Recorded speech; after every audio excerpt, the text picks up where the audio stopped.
بسم اللہ الرحمن الرحیم۔ بخاری شریف جلد اول روزہ کی فضیلت کے بیان میں حدیث نمبر 1769۔ حضرت ابو ہریرہ رضی اللہ تعالیٰ عنہ سے روایت ہے، رسول اللہ صلی اللہ علیہ وسلم نے فرمایا، روزہ ڈھال ہے، لہذا روزہ دار نہ فحش کلام کرے، نہ جاہلیت کے کاموں میں سے کوئی کام کرے، شور و غل، بد اخلاقی اور مذاق وغیرہ۔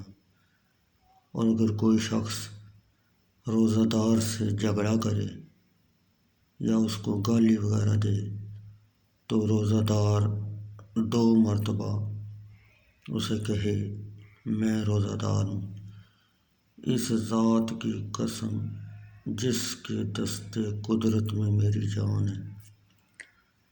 البتہ روزہ دار کے منہ کی بو اللہ تعالیٰ کے نزدیک کستوری کی خوشبو سے بھی زیادہ طیب ہے، کیونکہ وہ کھانا پینا اور شہوت کو فقط میرے لیے ترک کرتا ہے، اور روزہ میرے اللہ تعالیٰ کے لیے ہے اور میں اس کی جزا دیتا ہوں، اور نیکی 10 گنا ملتی ہے۔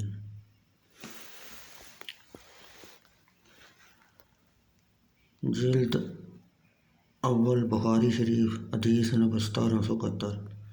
ریحان صرف روزہ داروں کے لیے ہے۔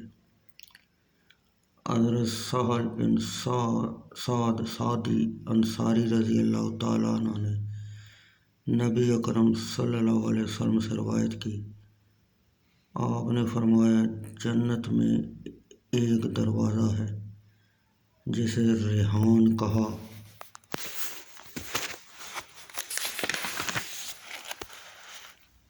جاتا ہے، اس دروازہ سے قیامت کے دن روزہ دار داخل ہوں گے اور ان کے سوا کوئی بھی اس دروازہ سے داخل نہیں ہوگا۔ کہا جائے گا، روزہ دار کہاں ہیں؟ وہ کھڑے ہو جائیں گے اور اس دروازہ سے روزہ داروں کے سوا کوئی داخل نہیں ہوگا، اور جب وہ اس میں داخل ہو جائیں گے تو دروازہ بند کر دیا جائے گا،